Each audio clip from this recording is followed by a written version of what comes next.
नमस्कार, news for nation देख रहे हैं आप। मैं हूं आपके साथ रश्मि। देश में जातिगत जनगणना का मुद्दा थमने का नाम नहीं ले रहा। आपको बताएं कि बिहार के सीएम नीतीश कुमार और साथ ही साथ विपक्ष में बैठे लोग लगातार इस बात की मांग कर रहे हैं कि इस बार जाति के आधार पर जनगणना होनी चाहिए। आपको बताएं कि इसके लिए सीएम नीतीश कुमार ने केंद्र सरकार को पत्र लिखा और पत्र लिखने के बाद केंद्र सरकार की तरफ से बुलावा भी आया और सीएम नीतीश कुमार और साथ ही साथ विपक्ष के बैठे लोग केंद्र सरकार से मिले। तमाम तरह की बातचीत हुई और इस बीच आश्वासन भी दिया गया है कि आपकी बातों को ध्यान में रखा जाएगा। लेकिन आज के इस वीडियो में हम आपको बताने जा रहे हैं कि आखिर देश में अगर जातिगत जनगणना करवाया जाता है तो कई तरह की मुश्किलें सामने आएगी। वो कौन सी मुश्किलें हैं, जिस तरह से केंद्र सरकार इस बार जातिगत जनगणना नहीं करवाना चाहती है, आखिर इसके पीछे की क्या वजह है, हम आपको इस रिपोर्ट में पूरी जानकारी देते हैं।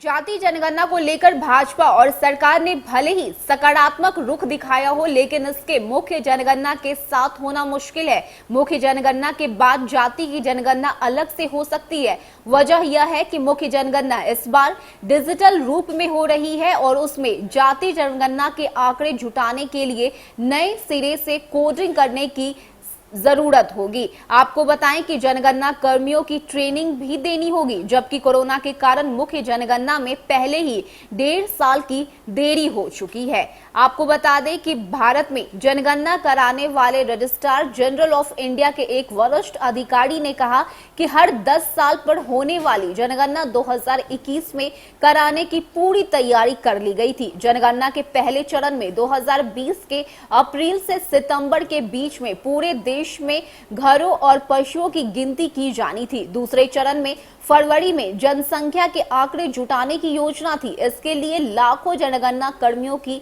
ट्रेनिंग का काम भी पूरा कर लिया गया था। जनगणना के आंकड़े डिजिटल रूप में जुटाने के लिए कई वर्षों की मेहनत के बाद प्लेटफॉर्म तैयार किया गया था जो ऑनलाइन और ऑफलाइन दोनों स्थितियों में काम कर सके। लेकिन मार्च में कोरोना महामारी शुरू होने के कारण जनगणना का पूरा काम नहीं हो सका। उन्होंने कहा कि कोरोना महामारी खत्म होने और स्वास्थ्य मंत्रालय से हरी झंडी मिलने के बाद किसी भी समय जनगणना का काम शुरू हो सकता है। जाति जनगणना के आंकड़े जुटाने के लिए मुख्य जनगणना के साथ कई नए कॉलम जोड़ने होंगे। इसके लिए डिजिटल प्लेटफॉर्म की पूरी कोडिंग में बदलाव करना होगा। इसके साथ ही जनगणना कर्मियों को नई सिरे से ट्रेनिंग देकर यह बताना होगा कि जाति की जनगणना के दौरान किस तरह से आंकड़े जुटाने होंगे और उन आंकड़ों को डिजिटल प्लेटफॉर्म पर कैसे भरना होगा। आंकड़े जुटाने और डिजिटल प्लेटफॉर्म पर भरने में जरा सी गलती पूरे प्रयास पर पानी फेर सकती है। उन्होंने कहा कि 135 करोड़ की आबादी वाले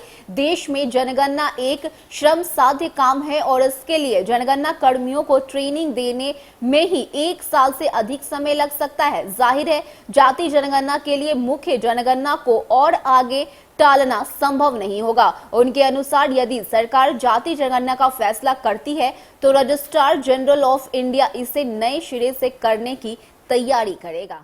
तो अब सब कुछ केंद्र सरकार के फैसले पर टिका हुआ है। आपको बताएं कि जिस तरह से सीएम नीतीश कुमार लगातार जाति जनगणना की मांग कर रहे हैं, उन्होंने पीएम मोदी से मुलाकात भी की। ऐसे में अब देखना होगा कि केंद्र सरकार क्या कुछ निर्णय लेता है, क्योंकि जिस तरह से जाति का जनगणना कराने की मुश्किलें रजिस्ट्रार जनरल की तरफ से बताई गई है, उन्होंने एक एक पहलू पर ध्यान देते हुए बताया है कि अगर इस बार जाति के आधार पर जनगणना करवाया जाता है तो हमें फिर से ट्रेनिंग देनी होगी, हमें पूरे 1 साल चाहिए और तभी हम जाति के आधार पर जनगणना करवा सकते हैं। ऐसे में अब देखना होगा कि केंद्र सरकार का फैसला क्या होता है। क्या सरकार अपने फैसले पर कायम रहती है या फिर जाति के आधार पर जनगणना करवाने के मांग को ये सरकार स्वीकार करती है। फिलहाल के लिए इतना ही। ज्यादा अपडेट के लिए आप बने रहिए न्यूज फॉर नेशन के साथ। नमस्कार।